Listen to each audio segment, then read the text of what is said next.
Hello, let's talk about some easy habits that you can learn to reduce the clutter in your home, especially after you have decluttered. I mean, there can be a few things worse than your house looking like a mess again 1 week after you've made all that effort to declutter. So rather take a bit of extra time now to acquire these easy habits and keep the clutter under control. Thanks again for joining me today. Please like my page if you're on Facebook, follow me on Instagram, or subscribe to my YouTube channel. And also remember to hit that like button if you enjoyed this video. And please share it with your friends and your family so that it can help them too.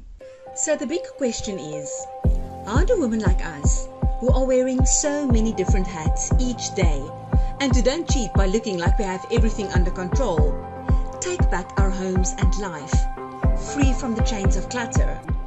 How do we simplify, get started, get unstuck, let things go and create more time so that we can truly focus on what is essential for a happy and healthy life with our loved ones? That is the question, and this show will give you the answers. My name is Lizelle Tenton, and welcome to the Vanilla Essence Show. Now, there are a lot of simple habits that you can use or acquire to help you to keep your home tidy. And today we will look at 5 of them. Now remember, it takes time to form a new habit, so it will be wise to tackle one habit at a time. Number 1, you pile up your magazines for reading later. Well, that's what you've been doing up to now, but it hasn't been working. So rather, acquire the habit of letting go of your magazines or any publications that you haven't read after 2 weeks since you got them.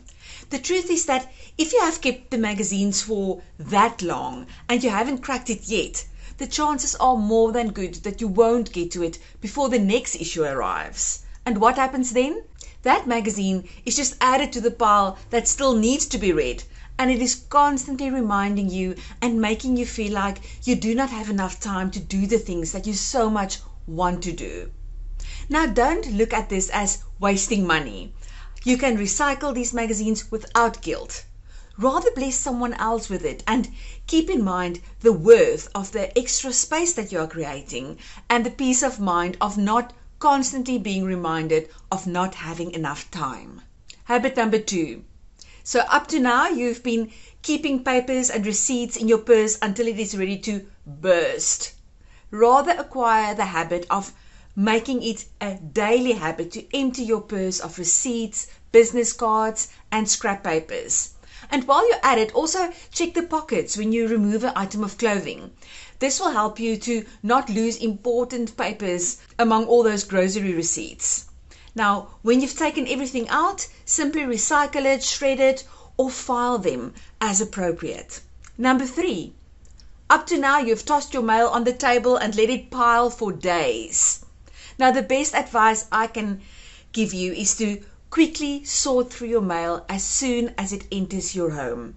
It only has to take a few minutes of your time. This includes those marketing materials, like the store mailers, the local real estate flyers, and the supermarket circulars. Stay ahead of the pile-up and sort on the same day that you bring that mail into your house. Deal with it right away. Junk mail goes to the bin immediately. Recycle what can be recycled, shred it, file it, or put it on the action pile or in the action file. Number 4, you keep unwanted toiletries until they are past their prime.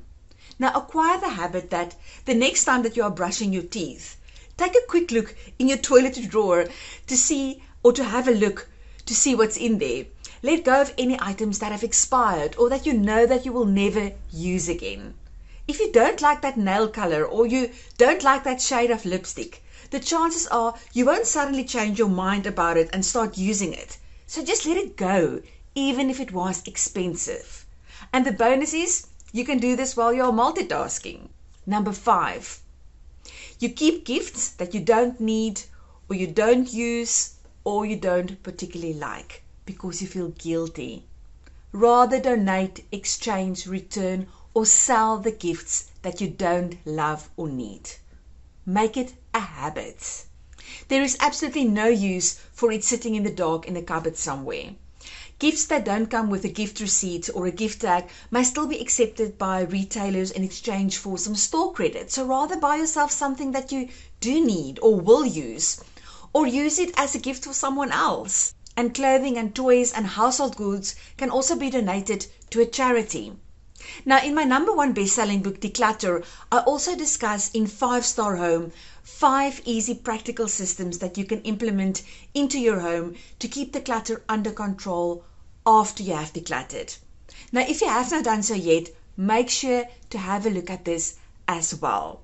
I will leave the link to download my book for free in the comment sections below, so do that right now.